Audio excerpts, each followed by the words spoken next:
Women have never been more prolific or influential in the Australian legal industry, and for many, it's a labour of learning and sacrifice.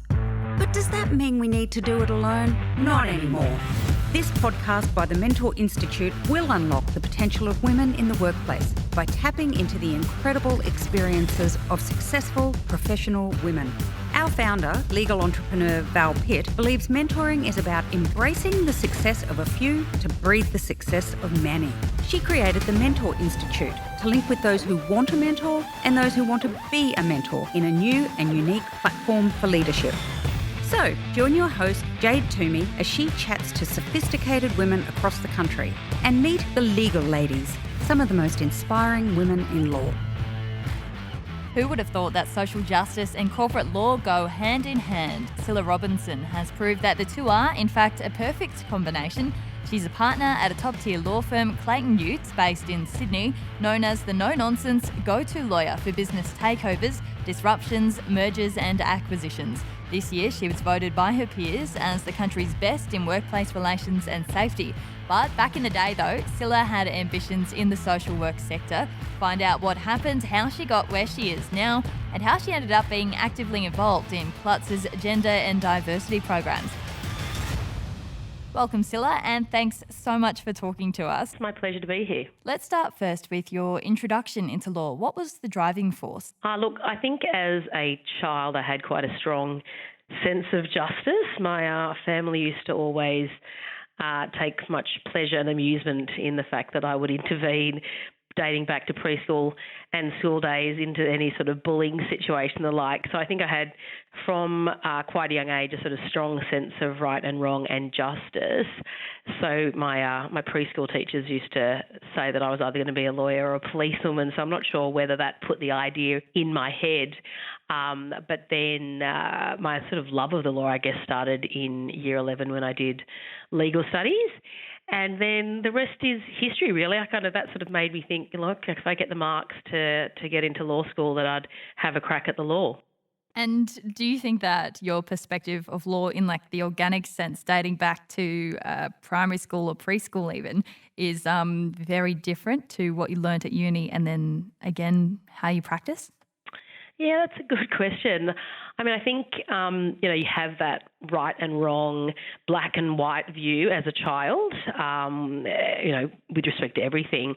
So I think, certainly you learn then about the principles and the structure of the law and the legislation at uni. I think the learning once you start practicing is that there's many situations that aren't black and white. And oftentimes, especially at firms like mine, you're really dealing a lot with the grey where there isn't an obvious answer. So I think, my perception of the law definitely has changed over time, but with that sort of strong sense of sort of social justice, I guess, and desire to do good sort of being the enduring theme along the way. So then how did you end up in the realm of industrial unrest and transformation and, takeovers and mergers and acquisitions? Look, I think, as I said, I went to uni and had this strong sense of justice. So I did social work law as my combined degree at the University of New South Wales. So that's sort of demonstrating, I guess, that I sort of had a strong desire to play in the legal profession, but also with that sort of human aspect as well.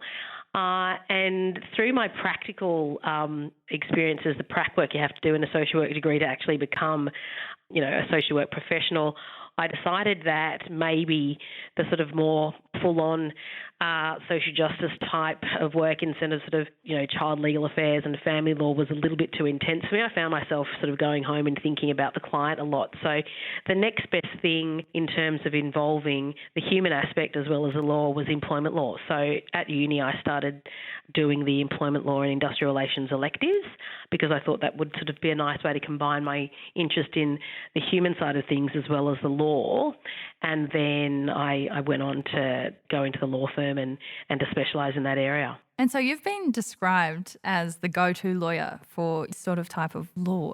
Do you think, was this always a goal for you? And did you ever doubt that you would get there? To be a partner at a top-tier law firm, I think the short answer is no.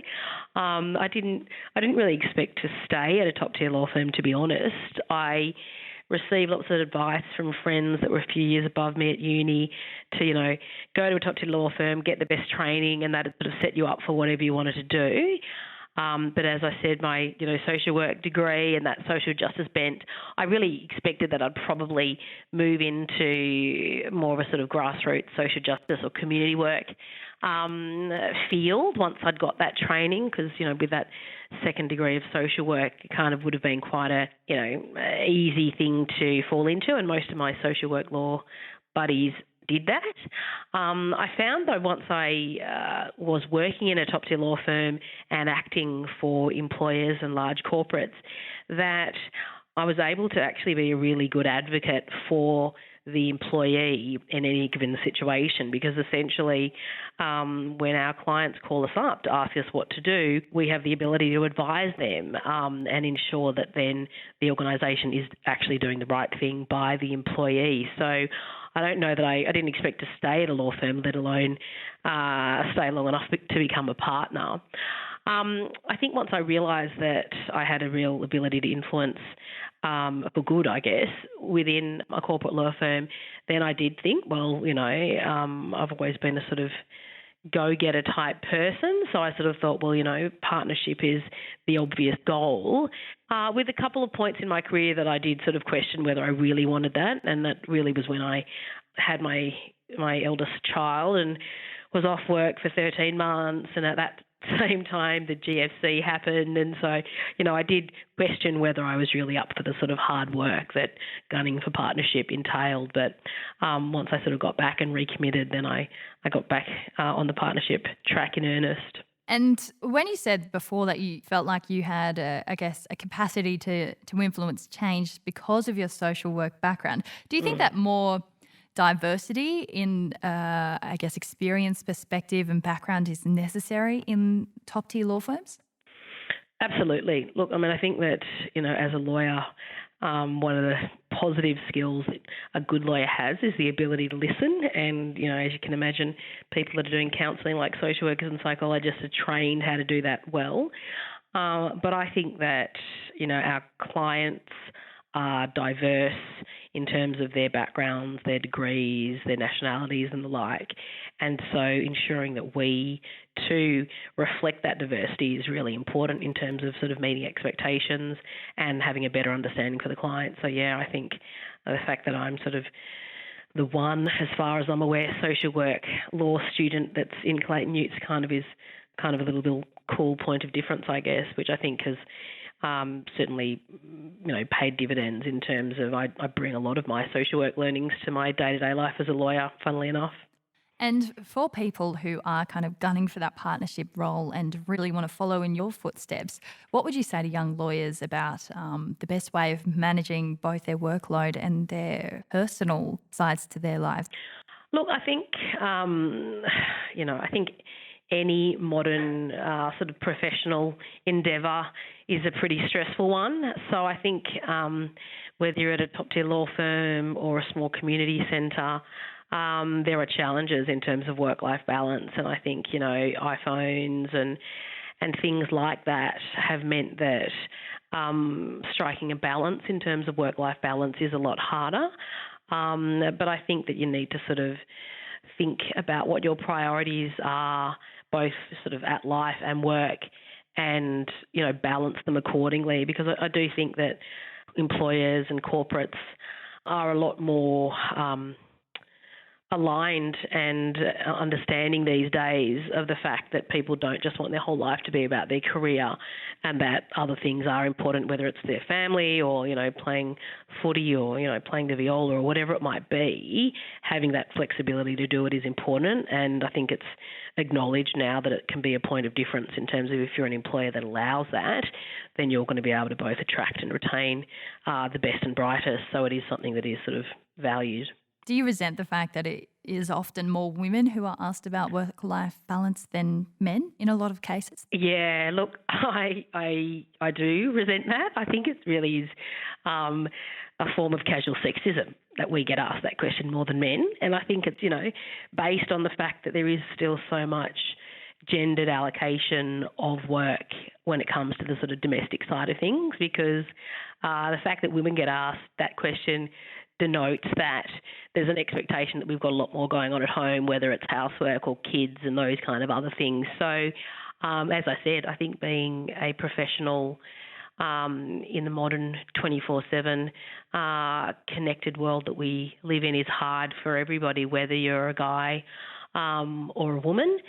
But sometimes the reality of that pressure on both men and women isn't sort of borne out in those kind of questions. So I think those questions being directed to women is absolutely a reflection that there is still an expectation that women will take a greater load in terms of looking after kids and doing those other things. And I think that's really sort of sad reflection on what is basically just societal expectations that haven't quite, caught up with modern society. Then on the same track, there's a lot of law firms that seem to struggle to retain women in more senior positions like yours, despite the fact that there is at the moment more female law graduates than male ones. Why do you think that is? Yeah, look, I think that's been a problem for quite a while. I mean, I finished uni in 2001 and there was even back then marginally more female law students than men. So I think there's quite a lot that sort of needs to be done, because the partnerships sort of across the board are still, dominated by men, although there is sort of significant change that's happening in organisations like ours and others.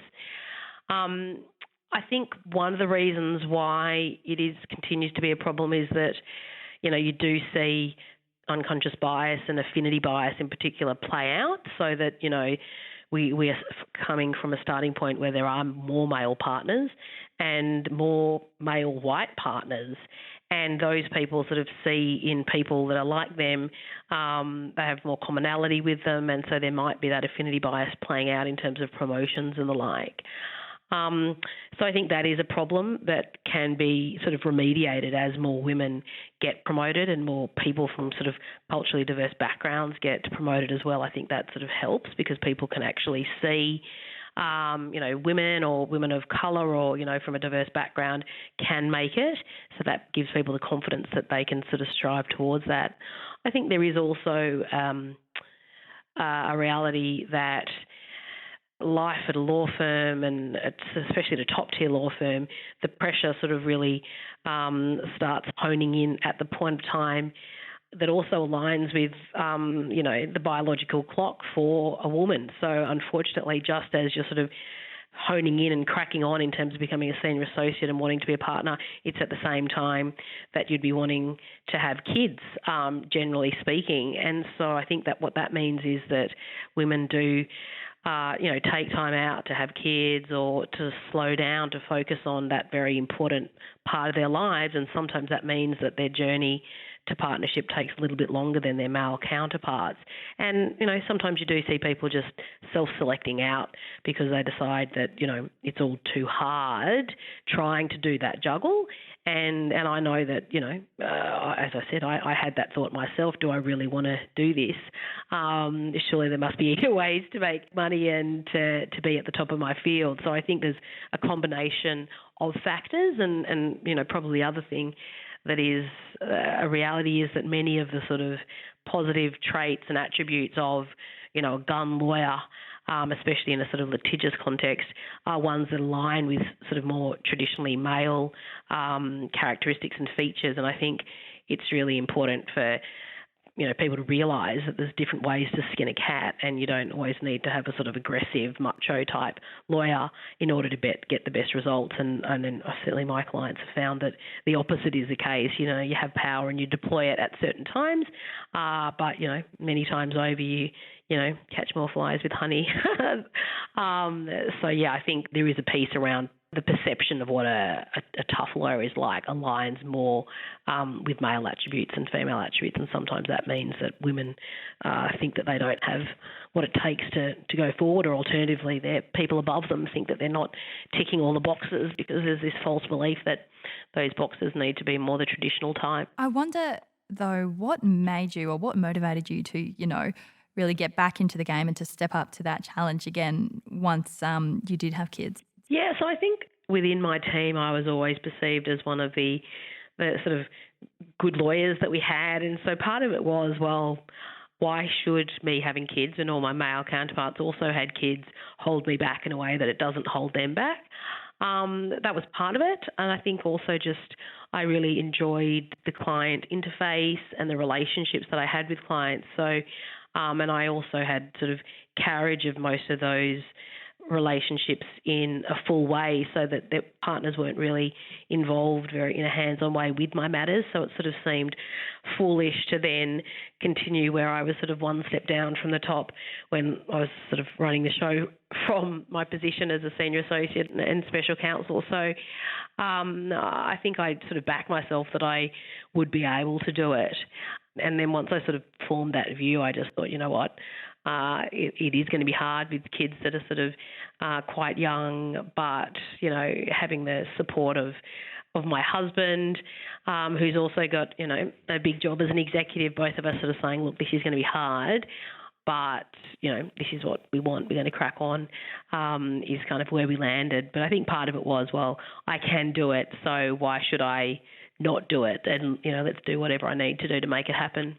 Yeah, for sure. That's pretty inspiring, to be honest. It's hard to not feel energetic when listening to that, I guess. What advice now do you have to young lawyers who are hoping to follow in your footsteps? The main advice would be to talk to lots of people within the profession to understand what it's like to be a lawyer now, because it's certainly very different to what it was like to be a lawyer sort of even 10 years ago, let alone 20 years ago. And I think if you then understand what being a lawyer is like and that attracts you, then just go for it. You know, unleash yourself and throw yourself at it fully. Because what I say to junior lawyers who are sort of wondering what to do is, if you don't love the law, actually love it, then don't do it, because there are easier ways to make a buck. It is a job where there's high expectations on you from clients, and there is a lot of competition in the industry, so that you do need to love it and to have the sort of stamina to sort of be the robust person that you need to be to sort of get ahead. But I would just say back yourself. You know, you will know what you're capable of and what you're not capable of. But, you know, I see there's no cookie cutter, you know, successful lawyer. I know partners that are, you know, the stereotypical alphas, and many who are very quiet and unassuming, and, you know, clients love them equally. So if you love the law, that's probably the most important starting point. But then just having the confidence, I think, to sort of back yourself and seeking out a network of, you know, peers and potentially sort of mentors or sponsors can really help as well.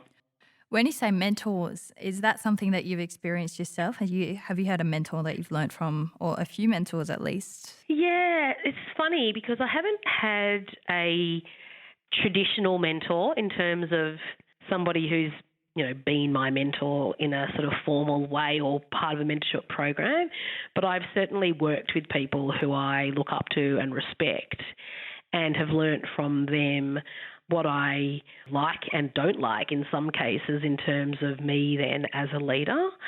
So I've had people that I strongly respect and work with that I would probably call mentors in a way, but not in that, you know, traditional sense. But I've certainly also had, you know, people within Clayton Youth that, whilst not sort of sponsors in a formal sense, I know sort of support me and help me in terms of championing, you know, my cause or the development of my staff and things like that. So I think being collegiate and collaborative helps because, you know, it is ultimately a profession where relationships sort of matter.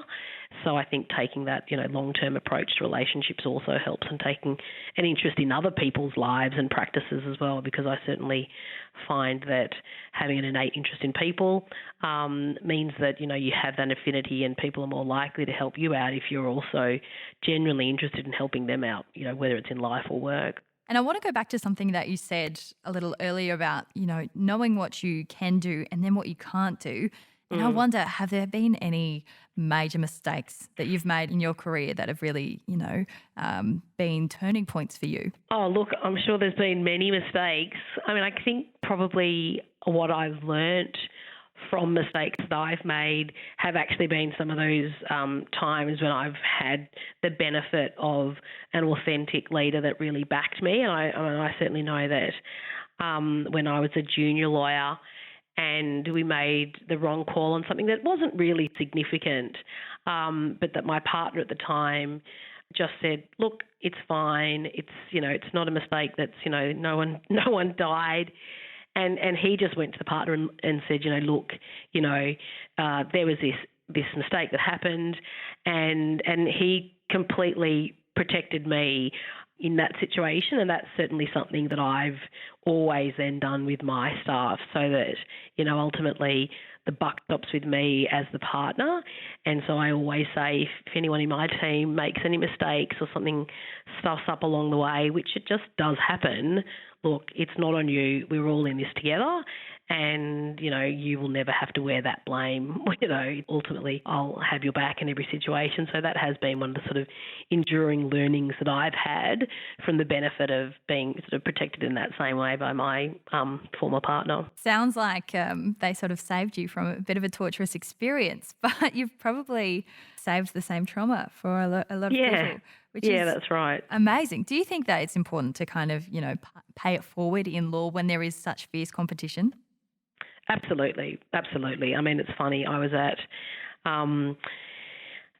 Barristers Chambers Drinks last Friday, and I was chatting to somebody that is acting on the other side of the matter. So they are objectively my, opponent in litigation, and the lawyer and her EA, her executive assistants, were both there, and they were saying that they loved being on the other side of me and my lawyer because we were so nice and we worked so collegiately with them, even though we were on, opposite sides of litigation. And that's absolutely my mandate. I can be your opponent in litigation, but I'm always going to sort of treat you with respect and, be nice to you, because ultimately I've got nothing against you personally. So it was a funny little timely reminder that I'm absolutely a complete hard ass when it comes to work, but when it comes to the human relationships, there's just no reason to be anything other than sort of respectful, kind and generous, really, with dealing with people, because everybody's ultimately just trying to do their job. Yeah, for sure. It sounds like a lot of your social work background is coming into that as well. Yeah. It's so interesting how they interact. It is right. Yeah, no, absolutely. I do find myself reflecting on it every now and again, that the skills that I learned in social work, both sort of the counselling piece and active listening and being able to identify these things in others, really helps. And, I do discrimination work. We deal with sexual harassment and bullying and things like that. And, we often do have, clients or people in an investigation that are crying, and being able to actually deal with that kind of emotional trauma and upset certainly helps as well. And just lastly, other women who've inspired you either in your profession or beyond, can you tell me a little bit about them? Yeah, look, I don't have a woman that I would say, is someone that I sort of have looked at and said, I want to be her. I've got a collection of different women that all have different features that I've kind of moulded together. And I've worked with some amazing female lawyers who are really at the top of their game, and worked with other women who are so supportive of other women. But then sometimes, I've seen women who kind of go up the ladder to the glass ceiling and then pull up the ladder behind them. So I think from senior women in the profession, I've learnt sort of, again, what I want to be like and what I don't want to be like. But there's many women at Clayton Utz who are sort of inspiring in terms of having the bandwidth to both be gun lawyers and good parents to their kids, as well as kind humans, which is something that I value really, a lot. If you're not a good human, then essentially you don't get the Cilla Robinson tick of approval. And people who manage to do that and then have the bandwidth to do things that are, good for the profession or good for people, things that are essentially the discretionary effort, are those that I really respect, because that's what I try and do. And we've all got incredibly busy lives, but people who sort of do take genuine time out, time away from, their own kids or their own work to invest in others is what I really respect and admire in many women around me, both, at Clayton Utz and other firms as well. Amazing. Some pretty inspiring words from my perspective in this little chat. Is there anything else you wanted to add? No, look, I would just say, for both men and women, the law is kind of at a point where sometimes the partners wonder whether we can keep them best and brightest in the profession, because lots of people do sometimes opt out to do some cool entrepreneurial adventure or things like that. But I would say that the law can be an amazingly rewarding career where you can really sort of have longevity and make a difference. I would encourage people to throw themselves at a legal career. But if you're going to do it, it has to be from the starting point that you love the law, the actual law. Don't do it because, your parents want you to do it, or you think it's something that will mean that you're esteemed in society or anything. If you don't have that actual love of the law, then, move on. It'll be pretty empty otherwise. Absolutely. Thanks so much, Cilla. Really appreciate all your time and advice. Pleasure, Jade. You've been listening to Legal Ladies with the excellent Cilla Robinson. We'll have another sophisticated and inspiring story next month on the Mental Institute.